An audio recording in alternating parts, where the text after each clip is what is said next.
Assalamualaikum warahmatullahi wabarakatuh.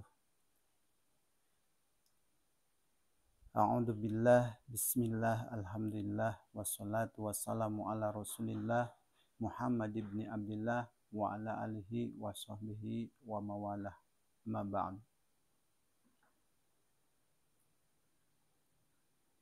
Puji syukur hanya milik Allah Subhanahu wa taala. Salawat serta salam senantiasa tercurah kepada Rasulullah sallallahu alaihi wasallam, pada keluarganya dan para sahabat-sahabatnya. Kisah laksana air bagi kehidupan. Kita tak bisa hidup tanpa air. Maka tak mengherankan jika 2/3 bumi ini adalah air. Begitu pula kisah hidup. Hidup terasa hampa tanpa kisah. Ya. Hidup terasa hampa tanpa kisah atau cerita. Layaknya air yang sudah mengalir dari tempat yang lebih tinggi. Nah, kisah atau cerita juga akan mudah mengalir begitu saja jika temannya menarik serta mudah dicerna dan diterima, gitu.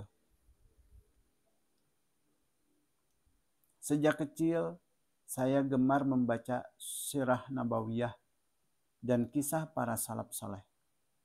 Ada kenikmatan tersendiri saat membaca dan menghayati sejarah Rasulullah SAW dari berbagai rujukan. Kita akan menemukan banyak sekali kisah penuh hikmah dalam sunnah beliau. Sekarang saya sering menceritakan kisah-kisah itu kepada kedua anak saya menjelang tidur.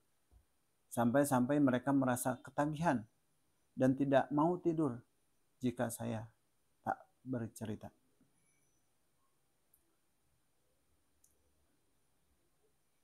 Jika saya tidak bercerita dulu, anak saya sepertinya tidak mau tidur. Maka sebelum tidur, pengen saja bercerita. Nah, sambil bercerita, saya kerap menarik hikmah dari setiap kisah yang saya ceritakan. Lalu saya kaitkan dengan kehidupan mereka sehari-hari. Namun seringkali hal itu tidak dapat saya lakukan ketika merencanakannya dengan sengaja.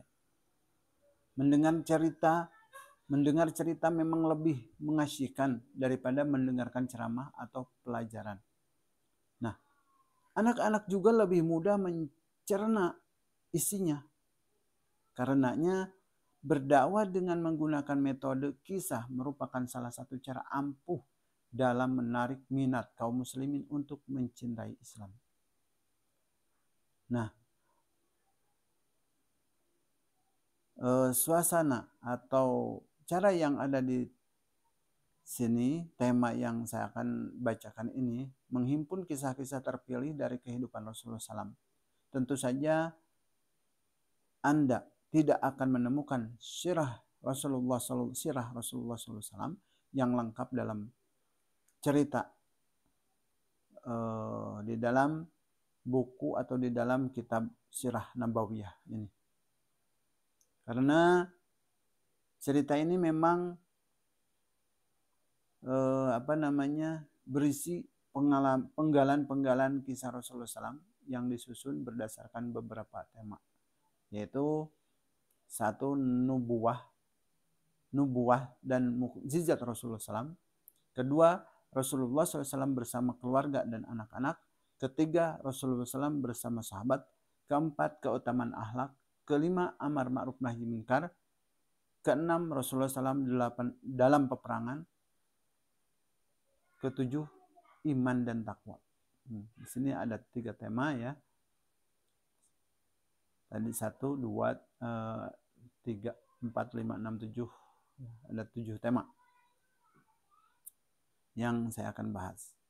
Ini merupakan cerita atau cerita ringkas yang berupaya menghadirkan kisah-kisah menakjubkan dan menawan dalam kehidupan. Rasulullah SAW yang penuh dengan uswah. Cerita bersumber dari beberapa hadis dan sirah yang diperkaya dengan berbagai sumber lain, saya berusaha mencoba membacakan atau menceritakan kisah ini agar enak dibaca atau agar dimengerti gitu, bisa dipahami dan dihayati, lalu diteladani dalam kehidupan sehari-hari. Meskipun cerita ini mungkin tidak atau kurang akurat yang menceritakannya gitu ya, kurang kurang jelas, itu mohon dimaklum gitu ya, karena kita juga sama-sama mencari ilmu gitu kan, lagi belajar ilmu gitu. Dan sangat jauh dari sempurna ya gitu. Saya berharap semua kisah atau cerita ini bisa menemani kita semua atau Anda semua di saat-saat jenuh, dan kita semua bisa meneladani hikmah-hikmah yang tersembunyi di dalamnya.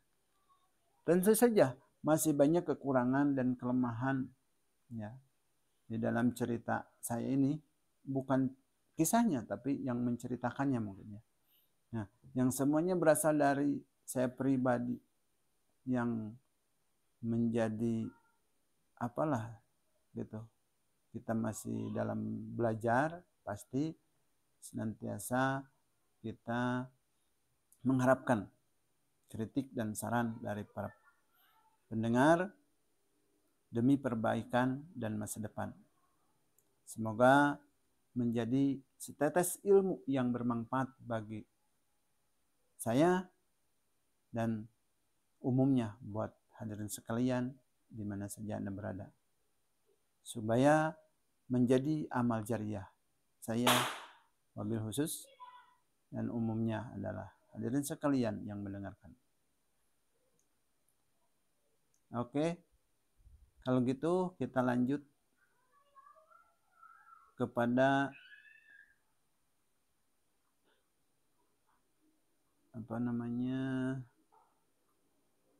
ke bagian ke-1 tadi ya. Bagian ke-1 adalah lupa. Anak-anak itu pada main petasan jadi kaget ngobrolnya. Itu. Tolong main petasannya di sawah, euy.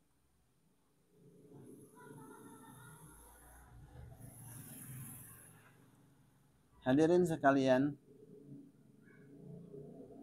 Nah, cerita yang ke-1 kita angkat dari Halimah binti Abi Zuaib ya, Zuaib al-Sadiyah gitu. Termenung. Lelah terbayang jelas di pelupuk matanya, ia nyaris putus asa. Hari menjelang malam, semua kawan yang datang bersamanya telah pulang kampung dan masing-masing membawa bayi untuk disusui. Hanya ia seorang yang bertangan hampa. Tampaknya ia tak akan dapat rezeki dari orang Mekah. Tapi seorang ibu pun yang rela menyerahkan bayinya kepada Halimah. Tak ada seorang ibu pun yang rela menyerahkan bayinya kepada Halimah. Karena mereka melihat tubuhnya yang kurus dan pakaiannya yang kusut, koyak. Ya. Namun ia ingat ada satu bayi yang diabaikan para ibu susuan yang datang bersamanya dari kampung. Ia adalah putra Aminah binti Wahab. Mereka enggan mengambil bayi itu untuk disusui karena bayi itu tak lagi berayah. Mereka menyangka tak akan dapat rezeki lebih banyak dari seorang anak yatim. Akhirnya dengan enggan Halimah berkata kepada suaminya, "Demi Allah, aku tidak mau pulang tanpa membawa bayi. Aku akan pergi kepada anak yatim itu dan mengambilnya." Suaminya menimpali, "Ya, ambillah. Semoga Allah memberkahi kita karenanya." Dan sungguh Allah mengabulkan doanya. Hidup Halimah dan keluarganya diberkahi setelah mengambil bayi yatim itu. Bayi yang kelak mengubah sejarah dunia pertama Ya, air susu Halimah yang sebelumnya kering menjadi berlimpah. Kedua hewan ternaknya yang tadinya kurus-kurus menjadi gemuk dan berlimpah air susunya. Ketiga, unta tunggangannya Halimah dan suaminya yang tadinya lemah dan berjalan lambat, kini berjalan kencang sehingga bisa menyusul teman-temannya yang pulang lebih dulu. Gitu. Nah, ketika Rasulullah SAW berusia 2 tahun, terjadi sesuatu yang sangat menakjubkan. Suatu hari beliau main bersama teman sebayanya. Tiba-tiba dua lelaki berpakaian putih memegang dan membawa beliau dengan cepat menuju lembah. Lalu meletakkannya di bawah sebuah pohon.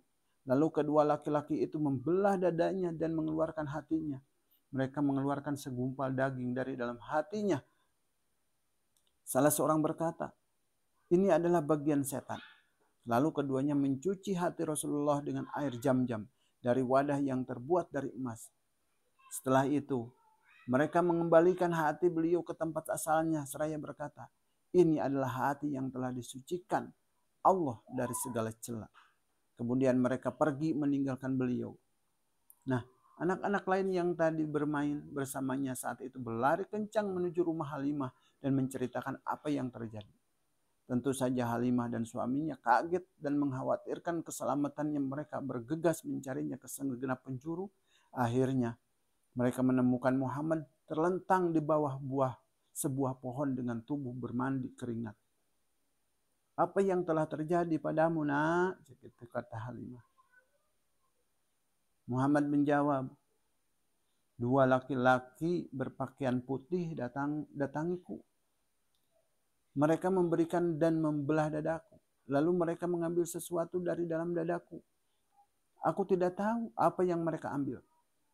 Nah, mendengar tuturan beliau, Halimah dan suaminya tercengang luar biasa dan berkata, ini adalah suatu yang luar biasa. Nah, setelah kejadian itu, suami Halimah berkata, Halimah, istriku, aku takut sesuatu terjadi pada anak ini. Bagaimana kalau kita kembalikan kepada keluarganya sebelum terlambat? Kata Halimah, setuju. Dan mereka pun membawa, kata Halimah setuju gitu ya. Dan mereka pun membawa Muhammad menemui ibunya Aminah. Apa yang kau lakukan? Bukankah dulu kau yang meminta agar anakku tinggal bersamamu? Tanya Aminah. Halimah bercerita, suatu yang luar biasa, namun kata bahasa sekarang merenya agan atau dunungan gitulah. Sesuatu yang luar biasa terjadi kepadanya dan aku mengkhawatirkan keselamatannya. Jadi kukembalikan putramu ini Tuan. Gitu misal. Aminah berkata, apa yang telah terjadi? Ceritakanlah kepadaku. Apakah kau takut setan mengusiknya? Ya benar, kata Halimah. Tidak, demi Allah, timpal Aminah. Tidak ada jalan bagi setan untuk mengusiknya. Sungguh putraku itu milik keagungan luar biasa. Memiliki keagungan luar biasa. Maukah engkau mendengarkan ceritaku? Kata Halimah, tentu saja. Aminah pun bercerita suatu hari saat ia masih dalam kandungan. Aku melihat cahaya keluar dari diriku menerangi istana-istana Busra di negeri Sam hingga aku dapat melihatnya dengan jelas. Demi Allah, saat mengandungnya, aku tidak merasa letih sedikit pun, bahkan terasa ringan. Dan ketika dilahirkan, ia diletakkan kedua tangannya di atas tanah dan kepalanya tengadah ke langit. Gitu. Begitu Rasulullah dilahirkannya meletakkan tangannya ya ke tanah dan kepalanya tengadah ke langit. Gitu. Jangan kau khawatir ya, biarkanlah, bawalah ini kembali ke kampungmu dengan selamat. Oke, itu kan bahasa kita. Oke. Kata Halimah, yalah gitu. Maka Halimah kembali membawa Muhammad kecil ke rumahnya di perkampungan Bani Sa'diyah ya, disertai dengan perasaan bangga karena mengasuh dan menyusui seorang anak yang luar biasa gitu.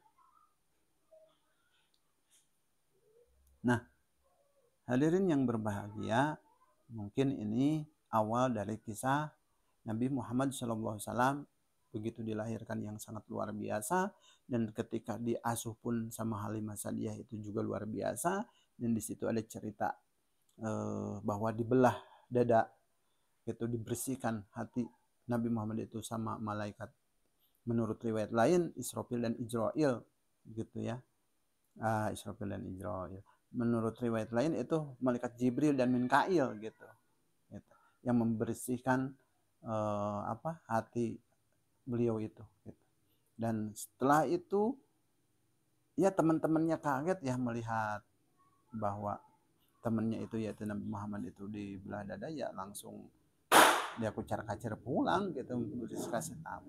Ya kesimpulannya gitu Pak hadirin sekalian, kesimpulannya bahwa Nabi kita, dan kita harus bersyukur kepada Nabi kita bahwa sampai saat ini kita masih tetap umatnya Nabi gitu ya, umat Nabi Muhammad SAW yang sungguh luar biasa kalau mendengar cerita seperti tadi. Ini yang harus kita cerna, yang harus kita pelajari, pahami, itu harus bagaimana kita bersyukur kepada Allah terutama, dan keduanya kepada utusannya gitu. Jadi alangkah baiknya amar ma'ruf nahi munkar, kita melaksanakan perintahnya dan menjauhi larangannya. Sekian, mudah-mudahan ini cerita membuat kita termotivasi ya dalam menghadapi kehidupan ini, melakukan kebaikan, menjauhkan kejelekan. Mudah-mudahan Allah Subhanahu wa taala memberikan umur yang panjang kepada kita semua. Amin ya Allah ya Allah ya Rabbal alamin.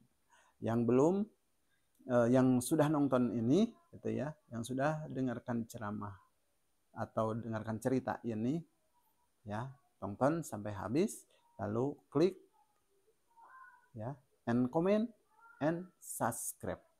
Oke, terima kasih. Assalamualaikum warahmatullahi wabarakatuh.